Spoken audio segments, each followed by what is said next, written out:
এই পৃথিবীর সব থেকে জঘন্যতম জিনিস হলো লোভ, লালসা, আর আমার বন্ধুদের ভেতর যেটা ঠুসে ঠুসে ভরা আছে, মাগিবাজি। টাকা আর হাওয়াস, এই টাকার নেশায় আজ গোটা পৃথিবী অন্ধ, আর হাওয়াস শুকে না বগলের গন্ধ। আজ আমরা এমন এক সত্য ঘটনা দেখতে চলেছি যা দেখার পর আপনার ভেতরটা কেঁপে উঠবে, থরথরিয়ে উঠবে। সেজন্য বলছি, মন দিয়ে একদম দেখার প্রয়োজন নেই, জাস্ট চোখ দিয়ে দেখুন। টাকার জন্য নিজের মেয়ে কতটা নিচে নামতে পারে, আর হাওয়াসের জন্য একটা বাবা তার নিজের মেয়ের সঙ্গে। আজকের সত্য ঘটনাটা দেখার পর আপনার মনে হবে, আপনার কি মনে হবে আমি কিভাবে জানবো আপনার পাপি মন? ওয়েলকাম টু সত্য ঘটনা এপিসোড 18 না 19।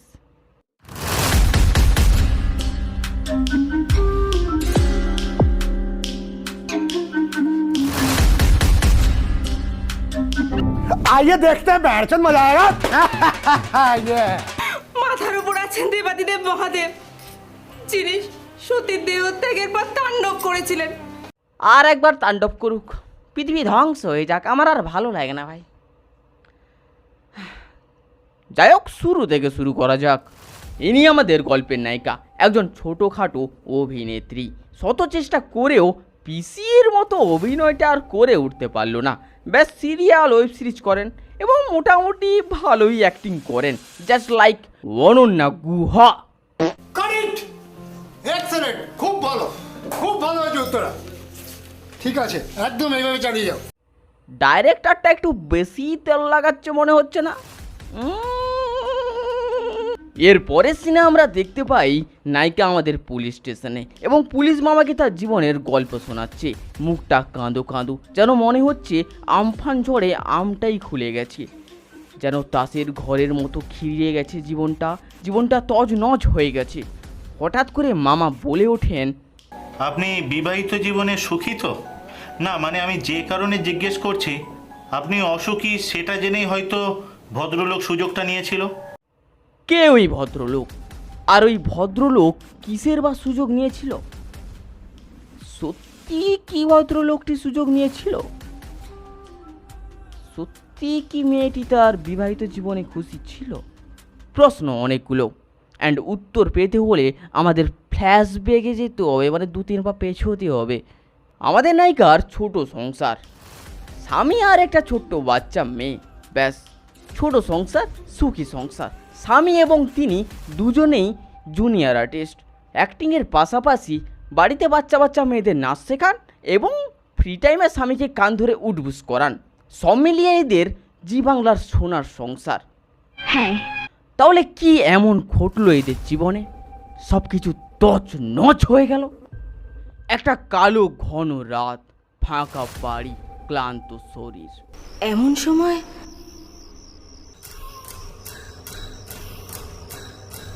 কি হলো? মুখের মতো হাসছো কেন? এই কি, তুমি দরজা বন্ধ করলে কেন? কে ছিল এই চদনা দাদু? কেনই বা নিজের বাড়িতেই হাওয়াসের শিকার হতে হলো মেয়েটিকে? অ্যান্ড এক্ষুনি আমরা যা জানতে চলেছি সেটা জানার পর আমরা থকমকিয়ে যাব। ওই লোকটা যে আমার জন্মদাতা, সেটা ভাবতেই আমার ঘেন্না হচ্ছে স্যার। হোয়াট দ্য নিজের বাবা তার মেয়েকে শুনেই কেমন একটা কানটা ঝনঝন করছে, গাটা ঘিন করছে। একটা কথা সবসময় মনে রাখবেন, মেয়েটা একজন অ্যাক্টর।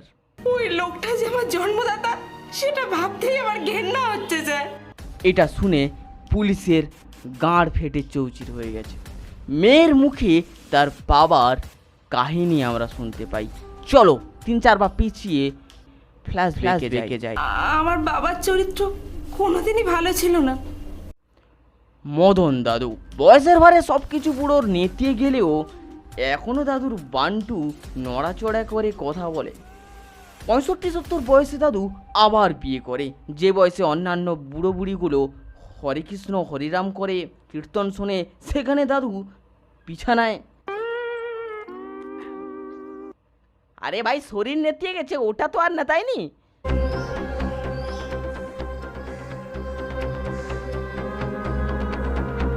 দিলীপ কাকুর কথা মনে পড়ে গেল। সরি গাইস, দিলীপ কাকুর ফার্স্ট টাইম, বাট এই বুড়োর সেকেন্ড টাইম, তাও আবার 65-70 বছর বয়সে। আবে বুড্ডে সুদার যাও, এর ঘরে একটা বাচ্চা নাতনি আছে। এর নাতনি তো নতুন দিদা পেয়ে হেব্বি হ্যাপি। এদিকে মেয়ে জামাইয়ের গাঁড় ফেটে হাতে চলে এসছে, যদি বাচ্চা কাচ্চা হয়ে যায় জমিনের ভাগ দিতে হবে। এই বয়সে বিয়ে করার কারণই বা কী ছিল? তোমার শাশুড়ি মা মারা যাওয়ার পর থেকে আমি নিঃসঙ্গ বোধ করতে থাকি। বয়স হয়েছে বলে তো আমি আর ফুরিয়ে যাইনি।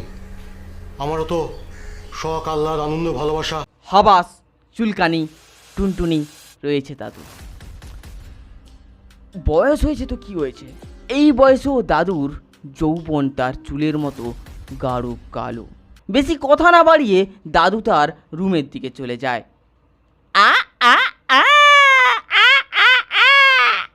বান্দর। বয়স হয়ে গেলেই কি পুরুষ মানুষ ফুরিয়ে যায়? এখনও তো বলিউডের কচি কচি নায়িকারা সাল্লু ভাইয়ের ফার্ম হাউসে যায়। বয়স একটা সংখ্যা মাত্র। Age just a number. দাদুর বান্টু মরার আগে পর্যন্ত খাড়া। আগেকার মানুষের ঘাস পাতা খাওয়া মারা হালকে মেলে রোকা বাইছো। তার মেয়ের কথা মতে মারাত্মক বুড়া ভাই। আগেকার মানুষ ঘাস পাতা খাওয়া শরীর, খাঁটি দুধ খাওয়া বডি।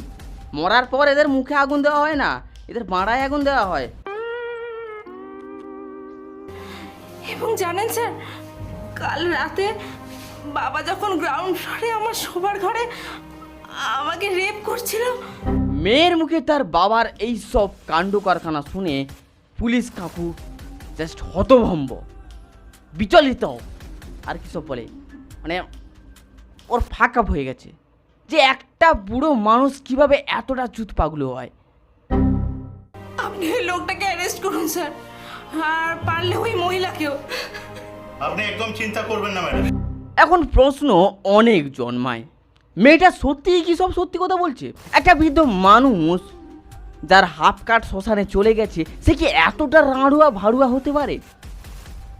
নাকি এর ভেতরে লুকিয়ে আছে একটা চক্রান্ত, একটা ষড়যন্ত্র?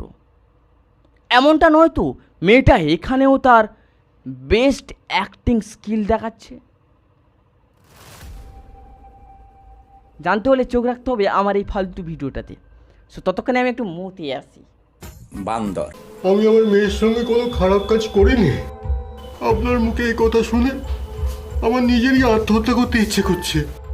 আমি আমার মেয়ের গায়ে কোনোদিন রেগে গিয়ে হাতও তুলিনি। এখন এ ঠিক না, এ ঠিক, বাপ ঠিক না, মেয়ে ঠিক, আলাদাই গাঁড় পেঁয়াজি চলছে বাপ মেয়ের ভেতর। এদিকে দাদু কেঁদে কেটে গোটা থানা ভাসিয়ে ফেলেছে। তবে একটা মেয়ে কি এতটাও ঘৃণ্য হতে পারে যে তার নিজের বাবার নামে রেপ কেস? আর একটা বাবাও কি এতটাই ঘৃণ্য হতে পারে যে তার নিজের মেয়েকেই? নাকি এর ভেতর লুকিয়ে আছে স্বার্থ, টাকা, সম্পত্তি? একজন মেয়ে তার বাবার নামে মিথ্যে রেপ কেস কেন দেবে বলতে পারেন? দেবে স্যার, কারণ ওর লোভ। উত্তরা অসম্ভব লোভী। লোভ, লালসা। দাদু থেকে আমরা জানতে পারি আমাদের নায়িকা তার মায়ের পেট থেকেই লোভী হয়ে জন্মেছে। টাকা দেখলেই তার জিভটা লক লক লক লক লক লক লক লক করে, ফুড ব্লগারদের মতো। পরিবারের বিপরীতে গিয়ে ম্যাডাম আমাদের এই মালটাকে বিয়ে করেন। ইনি হচ্ছে গিয়ে একজন ছোটোখাটো আর্টিস্ট এবং উচ্চশিক্ষিত বেকার। ম্যাডাম এবং তার স্বামীর মেন্টালিটি ছিল পুরোপুরি সেম। এদের জীবনের একটাই লক্ষ্য ছিল লুটে পুটে খাবো। শ্বশুরের এত সম্পত্তি দেখে জামাই ঘর জামাই থেকে যায় এবং বিয়ের আগে থেকে প্ল্যানিং করে নেয় কিভাবে এই বাড়িটাকে হাতানো যায়। এই বাড়ির গ্রাউন্ড ফ্লোরটা আমাদেরকে পুরোপুরি ছেড়ে দিতে হবে। এই কাজ চলে নাকি? পরিবারের কেউই এই ছেলেটাকে মেনে নিতে চায় না, কিন্তু মেয়েটা তার পাশে তখনও থাকে। আরে রোজগার নেই তো কি হয়েছে, ওর স্বপ্ন আছে অনেক। এই স্বপ্ন ধুয়ে খেলে কি পেট ভরবে? আমি যখন বাবাকে আমার বড় ইউটিউবার হওয়ার স্বপ্নের কথা বলি, এই স্বপ্ন ধুয়ে খেলে কি পেট ভরবে? বিয়ের পর বাবাকে ভয় দেখিয়ে শাসিয়ে এবং ইমোশনাল ব্ল্যাকমেল করে বাড়ির নিচতলাটা হাতিয়ে নেয় মেয়ে এবং তার স্বামী। বাড়ির একমাত্র ছেলে কাজের জন্য রাজ্যের বাইরে চলে যায়, কারণ এই রাজ্যে একটাই জিনিস পাওয়া যায়, 21 তারিখ ধর্মতলাতে ডিম ভাত। এর মধ্যে আবার আমাদের দিদা মানে দাদুর স্ত্রী, তিনি দাদুকে ছেড়ে চলে যান। দিদা নেই, এদিকে একটা মাত্র ছেলে, সেও রাজ্যের বাইরে। এদিকে বাড়িতে আছে ঢ্যামনা জামাই আর ঢেমনি মেয়ে। দাদুর ওপর অকথ্য অত্যাচার চলতে থাকে। যত দিন যায় বুড়োর ওপর অত্যাচার বাড়তেই থাকে। মেয়ে এবং জামাইয়ের উঠতে বসতে টাকা চাই। সালা টাকা নেই তো সালা হসপিটালে ওই যে বক্সতে কন্ডম পড়ে থেকে ওগুলোও দিয়ে করে রেনা সেক্স না ভাই, শ্বশুরের টাকায় ম্যানফোর্স কিনে ওদের করতে হবে। সারাম কাল্লা ভসিড়ি পালো। মেয়ে এবং জামাই টাকার জন্য বুড়োকে ছিঁড়ে ছিঁড়ে শকুনের মতো খায়। বুড়োর জীবনটাকে পুরো নরক বানিয়ে দেয়। বাবা, এটা কিন্তু আপনি ভারী অন্যায় করছেন। বাবা মার উপার্জনে তো সন্তানের ভাগ আইন সিদ্ধ। কি ঢ্যামনা জামাই ভাই। হাক! মেয়ে জামাইয়ের অত্যাচারে দাদুর জীবনটা নরক হয়ে যায়। এদিকে মেয়ে জামাই শ্বশুরের পয়সায় পায়ের ওপর পা তুলে খায়, হ্যান্ড দাদুর টাকায় কন্ডম কিনে বেলুন ফোলায়। বান্দর। দাদু খুব ভেঙে পড়ে। দাদুর আছে বলতে ব্যাস তার একটা ছেলে। দাদু চায় তার ছেলের কাছে চলে যেতে, এখানে সব কিছু ছেড়ে ছেড়ে তার মেয়েদের তোরা গাঁড় মারা গাবাই সব রাখি দে, কারণ একটা মানুষের কাছে মানসিক শান্তি হচ্ছে গিয়ে সব থেকে বড় জিনিস। বাট দাদুর এত কপাল আর ভালো কই, তার ছেলেটাও তার মায়ের কাছে চলে যায়। দাদুর মাথায় মাটি ভেঙে পড়ে, পা থেকে আকাশ সরে যায়। এই মুহূর্তে তোমরা দুজন আমার ঘর থেকে বেরিয়ে যাও, যাও বলছি। এই বুড়ো, একদম রোয়াব দেখাবে না বলে দিচ্ছি, একদম রোয়াব দেখাবে না। দুদিন, মাত্র দুদিন সময় দিলাম তোমায়, তার মধ্যে ভাইয়ের সব টাকা আমার অ্যাকাউন্টে ট্রান্সফার করবে, নইলে না মজা একেবারে বুঝিয়ে দেবো। লোভ লালসা মানুষকে কতটা নিচে নামাতে পারে। দাদু চায় তার ছেলের এলআইসির টাকা থেকে শুরু করে এবং তার ছেলের সব জমানো টাকা তার ছেলের আত্মার শান্তির জন্য একটা ট্রাস্ট এবং একটা অনাথ আশ্রমে দান করে দিতে। এবং সেই থেকে শুরু হয়, সেটা জানার পর তার মেয়ে এবং জামাই শ্বশুরের ওপর ঝাঁপিয়ে পড়ে। তোর ভাইয়ের আত্মার শান্তির জন্য ভারত সেবাশ্রম আর একটা অনাথ আশ্রমে দান করেছেন, তাই তো? হ্যাঁ তাই। ওটা তো লোক দেখানো। দুজনকে 2 লাখ দিয়ে বাকি 20 লাখ আপনি মেরে দিয়েছেন। দাদু তার মেয়ে এবং জামাইকে এক বিন্দু ভয় না পেয়ে তার ছেলের আত্মার শান্তির জন্য তার ছেলের সব টাকা অনাথ আশ্রম এবং একটা ট্রাস্টে দান করে দেয়। এবং তারপর শুরু হয় আসল খেলা। মেয়ে জামাই পুরো ক্ষোভে রেগে ফেটে ফুটে যায় এবং শ্বশুরের উপর মানে শ্বশুরের অবস্থা খারাপ করে দেয় প্রত্যেক দিন। মানে শুরু হয় অত্যাচার। এই অত্যাচার সহ্যের বাইরে, মেন্টালি ফিজিক্যালি।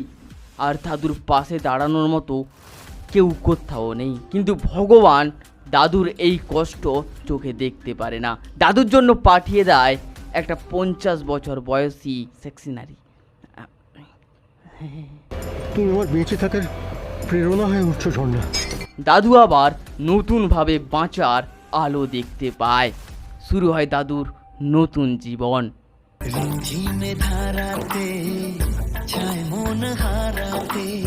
বান্দর। এই সমাজকে দাদু বুড়ো আঙ্গুল এবং দুটো বিচি দেখিয়ে দাদু 65-70 বছর বয়সে বিয়ে করে নেয়।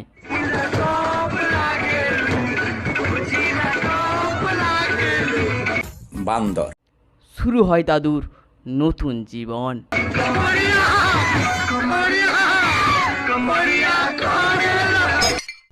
এদিকে তো মেয়ে জামাইয়ের গাঁড় পেটে চৌচির। যদি এনি বাই চান্স বাচ্চা হয়ে যায়, সম্পত্তি কি তো মা কি। শুরু হয় মেয়ে জামাইয়ের অত্যাচার।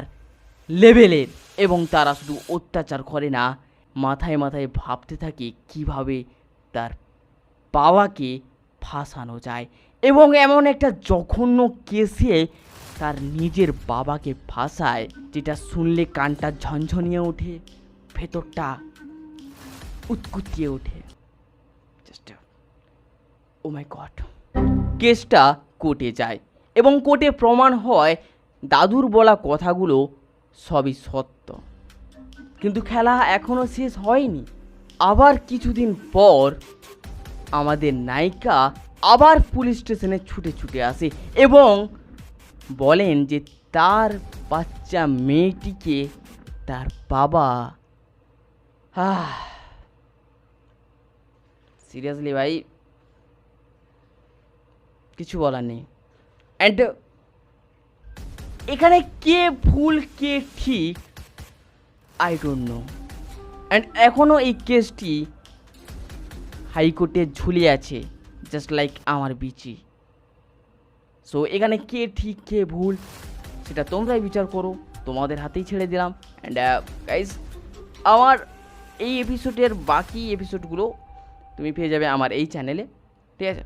সো যাও দেখো, অ্যান্ড কেমন লাগলো জানো। And I am so sorry অনেক দিন পর এপিসোডটা দিলাম, কারণ ভাই অনেক কাজ আছে ভাই। আমি শুধু ইউটিউব করি না, ইউটিউবের পাশাপাশি পেট চালানোর জন্য টুকটাক পার্ট টাইম কাজটাজও করি। So I am so sorry, সবার কাছে হাত জোড় করে ক্ষমা চাইছি। সো টাটা বাই বাই, আবার হচ্ছে পরে দেখা।